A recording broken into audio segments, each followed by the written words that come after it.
Hello, my name is Michelle and I'm the South East Stroke Quality Improvement and Rehabilitation Manager. I would like to update you on the quality improvement projects and processes that we're working on across the region. At present, we have 2 regional strategic projects and are planning to introduce a bidding process for other projects, whereby post-acute stroke teams can submit a project plan to bid for quality improvement support and money. We have circulated the bidding document and look forward to hearing from you.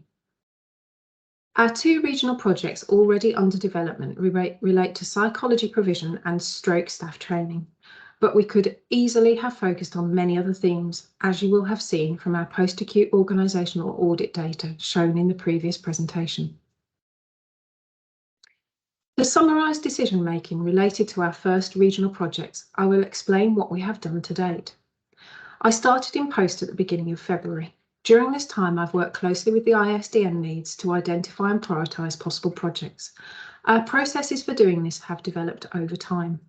We've used the post-acute organisational audit and relevant clinical SNAP data, as you will have seen from the previous presentation. We've reviewed project options following an initial gap analysis that was completed before I started in post. We are keen to learn from success as much as from areas to develop, and as such we are using appreciative inquiry to understand our successes.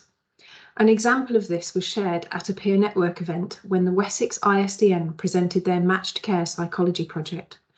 You can still view a webinar of this on our peer network futures pages. In the following slides, I will give an outline of our project vision.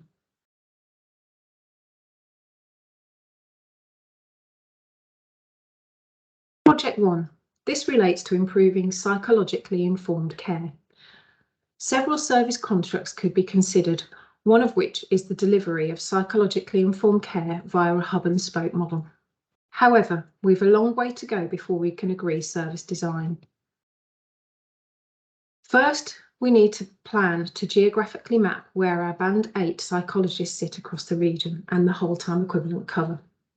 We need to understand our pathways. We need to further understand their capacity to supervise others, to understand the feasibility of a hub and spoke approach within or near to existing resource. We need to understand the needs within the system by collecting data on stratified need, i.e. how many level 1, level 2 and level 3 patients are there for mood and anxiety, and can we categorise cognitive needs in the same way, i.e. those that need a psychologist and those that can be managed by the wider MDT, such as trainee associate practitioners and psychological wellbeing practitioners. This information will shape our understanding of the potential for alignment to a hub and spoke model by helping us to understand our capacity and demand geographically. In addition, and in parallel, we need to understand our baseline performance from the perspective of our patients, their carers and our staff. What do patients and carers think of our psychological support and cognitive rehab, and do our staff feel adequately prepared to provide psychologically informed care? We therefore plan to survey our patients, carers and staff. These surveys will enable us to consider service design, including aspects of training, supervision, support and delivery methods such as group work, psychological wellbeing practitioners, matched care, and whether we adopt a hub and spoke model. Project 2. Our vision is to run stroke services with stroke trained staff. As you will have seen from the post-acute organisational audit, our compliance with staff training is not great.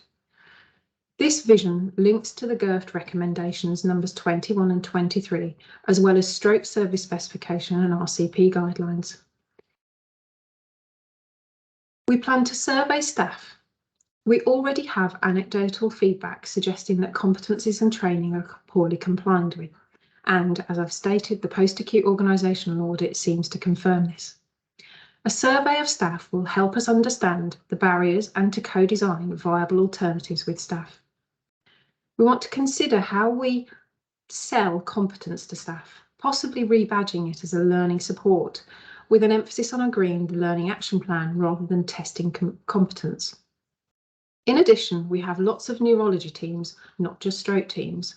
So adopting the CEF for neurology teams in isolation creates significant burden of paperwork and mapping to competencies. So we need to review the competencies in light of this and agree regional competencies that are fit for all types of neurology team. To this end, We will establish a consensus group and use a Delphi style of rounds and voting to reach agreement on regional competencies. We want to develop regional training passports. This would support a design of services in a hub and spoke. It opens up possibilities for cross-provider posts and declares our intent to be one of support. We need to scope what training resources we already have and eventually move to a platform that can support in-service training, etc. on a 24/7 model. It's only by doing this that we will support teams working in a 7-day rostered format. It's a large piece of work, but by pulling it together regionally, we can share the load, hence it being a regional project. Project 3. This involves designing a process of bidding for quality improvement money, where we invite stroke teams to bid for QI money to run stroke quality improvement projects that will improve delivery of the integrated community stroke service model. This could include projects improving personalisation, projects on changing referral practice within a pathway, projects looking at specific areas of complex need, for example, spasticity. We feel that this approach will ensure a wider engagement and upskilling of teams using QI approaches. To prepare for this, I've drafted a bidding process, forms, guidelines and assessment criteria. These are in process of review and we have newly distributed them today.